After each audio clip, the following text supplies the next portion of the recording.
Today we learn about viscosity. It is the most relevant topic of class 11th. Actually viscosity जो होती है वो water की layers में होती है. वाटर की लेयर्स के बीच में एक इंटरनल फ्रिक्शनल फोर्स वर्क करता है जो कि उसके रिलेटिव मोशन को अपोज करता है. अगर हमारे पास दो लेयर्स हैं, अगर हमारे पास ये वाटर्स की लेयर्स हैं, इनके बीच में जो है एक फ्रिक्शनल फोर्स वर्क करेगा और ये फ्रिक्शनल फोर्स जो है इन दो लेयर्स के रिलेटिव मोशन को अपोज करेगा. ठीक है. अगर इसकी डेफिनेशन के बारे में डिफाइन करें तो viscosity is the property of the fluid by virtue of an which an internal frictional force and come into play when the fluid is in motion and when opposed the relative motion of different layers of fluid.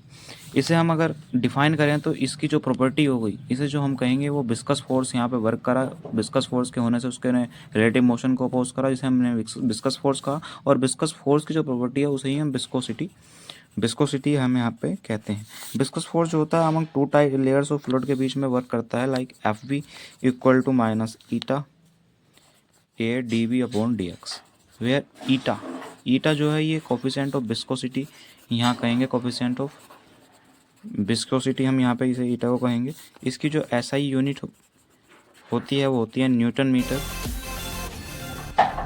Metre second इसकी unit होती है.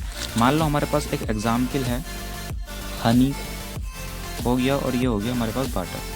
अगर हम इसे define करने के लिए कहें कि इसका विस्कस फोर्स और विस्कोसिटी ज़्यादा है तो इसमें हनी की विस्कोसिटी ज़्यादा होगी, because honey contain a large number of numerous number particles in their substance. Because इसका जो फ्लूइड होता है वो हार्डली इमेजिनेबल या हार्डली सस्पेंसिबल होता है. That's why honey contain more viscous force और रिलेटिव मोशन जो होता है उसका डार्क अपोज होता है as compare to water, because water does not contain any extra particle in it, and also honey has a large component and a soluble substance in it. That's why viscosity of honey is more soluble or more larger than a water.